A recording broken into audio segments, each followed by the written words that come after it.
This is the first impression of the Canon XF605. My name is Paul Sillard.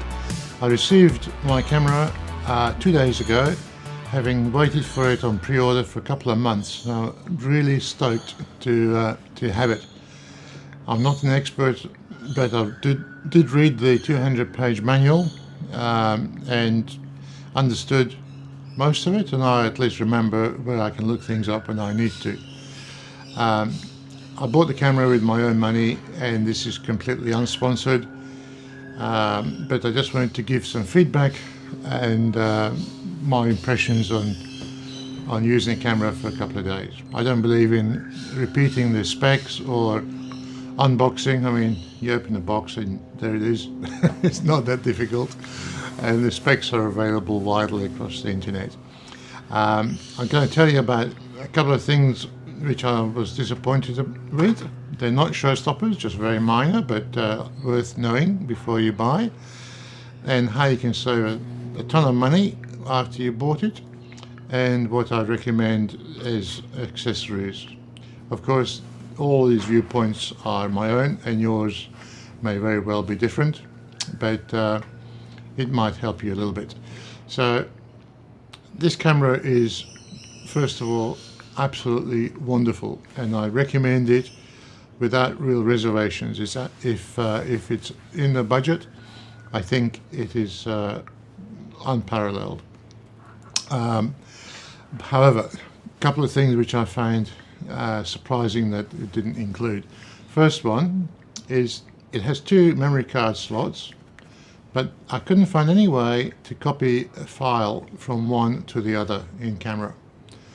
The reason that I was hoping to do this is I was planning to buy one of the most expensive high-speed V90 memory cards for event shooting if I need that, and then I was going to, during a break, transfer the footage to a slower, larger memory card in slot B, freeing up space on slot A for the next session. I couldn't see how to do this in camera, so of course, if you have your laptop, you can always dump the footage off onto an external source and go that way.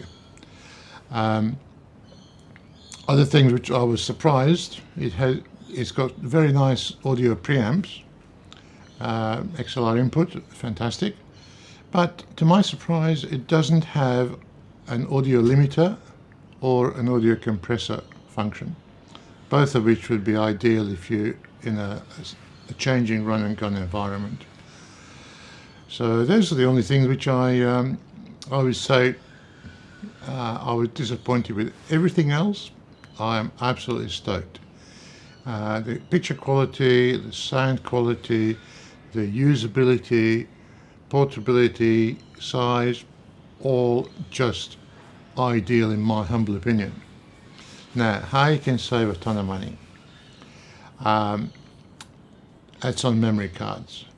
To get the very highest capable footage, i.e. slow motion at 4K, ultimate resolution, ultimate quality, you need a V90 speed memory card, and they're expensive. However, and this is just in Australian dollars because I'm in Sydney, Australia, I've ordered a 256 gig V90 card from B&H Photo, and after shipping it came to $400 for the cheapest one that I could find, which is a pro grade brand. Other brands are up to 50% dearer, so we could be easily talking about $600 for 256 gig. Of course, the bigger the resolution, the bigger the files per minute, so not only are you paying extra for the speed, but you need a bigger capacity for the same number of minutes. Now, the way you can save money is to use a slower card. I've got a 500 gig V30 card, which I bought for $180 Australian. So it's 512 gigs, so twice the capacity at V30, and it's less than half the price. I'm shooting this on this card because the ultra fast one hasn't come yet. I only just ordered it. but I can shoot 4K at the maximum resolution is MP4 on the V30 card. So that would satisfy, for me, 90% of the requirement, and so bear that in mind. So only buy the ultra fast if you absolutely need to, and if you want to save some money, you can get by with a V30. So in my case, I also have an Atomos Ninja V or Ninja 5, so I can do external recording to SSD, which is a much lower cost option as well.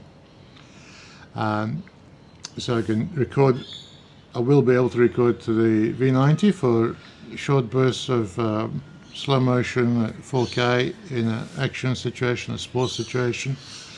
I'll be able to record onto the V30 card if I wanted long time, and I can use a Ninja 5, which is also excellent monitor. Now, recommended accessories, other than the obvious, which would be an external microphone, I strongly recommend a second battery. I opted for the double size one, which is almost twice, but not quite twice the cost of the standard battery, which is a Canon A30. Apparently the A30 will give you 3 hours of 4K recording or 3.5 hours of HD recording. The A60, as the name implies, is double the capacity, so it should give me 6 hours of continuous 4K recording or 7 hours of continuous recording at HD. Now, I haven't tested these, but that's the expectation that I've got after reading or viewing some of the information, which is absolutely stellar. So you can do a whole day of shooting on one big one big battery. Now, my friend who's also ordered this same camera, he's planning to get 2 A30 batteries instead of one A60 because he's weight conscious. I didn't find the extra weight to be of significance, but you know, you can choose which way you want to go. Things which I am truly amazed and it exceeded my expectations. The audio, the built-in stereo microphone is, I find, really surprisingly excellent. I shot a few minutes of footage just with the built-in microphones with 2 of my friends from our video club talking about planning, and the quality was really good, very clean, no noise, and good stereo effect, and it was fantastic. At the moment I'm shooting using a Rode NTG5, which is boomed just outside the shot, using the XLR cable input, and I'm standing outside on a balcony in North Sydney, Australia, so you obviously get some ambient noise and birds chirping and so on, so please excuse that. Other features which I love, absolutely love the lens. It's an L series Canon zoom lens. It's a fixed, non-replaceable lens, which I find is a benefit, a bonus. For one, I don't have to buy any lenses. I'm not tempted to buy lenses in the future. It's a 15 times zoom, and if you shoot at HD, that will double to 30 times optical zoom, which is absolutely stellar. In close focus, it will focus to 1 centimeter from the front element, which is great. So all you need to be up and running is a camera, a battery with juice in it, and a memory card.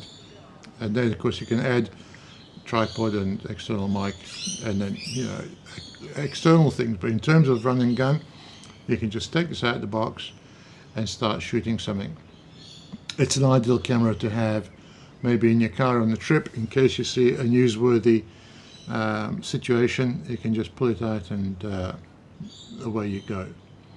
Other things which I really love, which you can probably guess from looking at other footage from other people and the Canon advertising is the vast array of buttons on the side, so you can make changes without having to dive into the menu. You can have 2 levels of zebra, and you can choose no zebra, 1 or 2 or both. So I've set the 2 levels, one to be 100% to show me if the picture is clipping, and the other one is 70%, which allows me to get the face tones, skin tones just right, and they go in opposite directions, so you can tell which is which.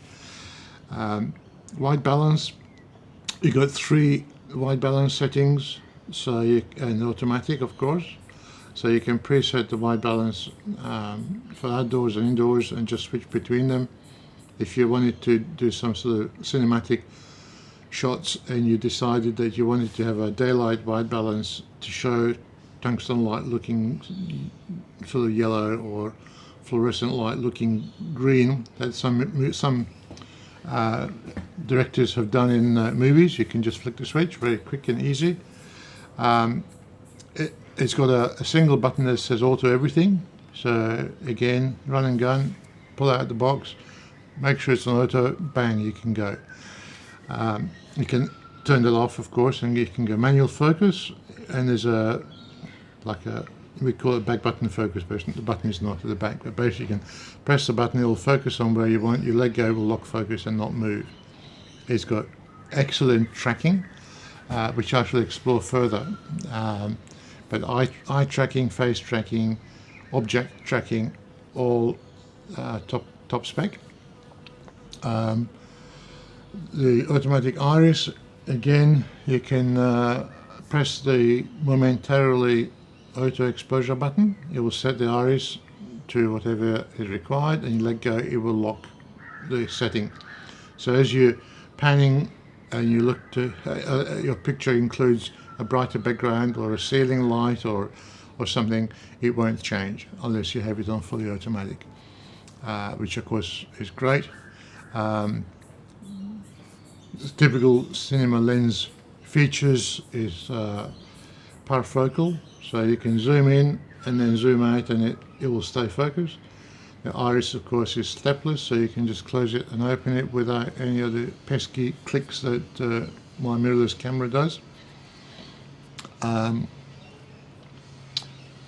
It's just an excellent camera. So I hope you enjoy this video. I will post more things as I get to learn and use the camera a bit more, but this is my quick thoughts after 2 days of using the camera, and I can absolutely recommend it. So hope you enjoy it and hope you enjoy video, and that's all I have for you today.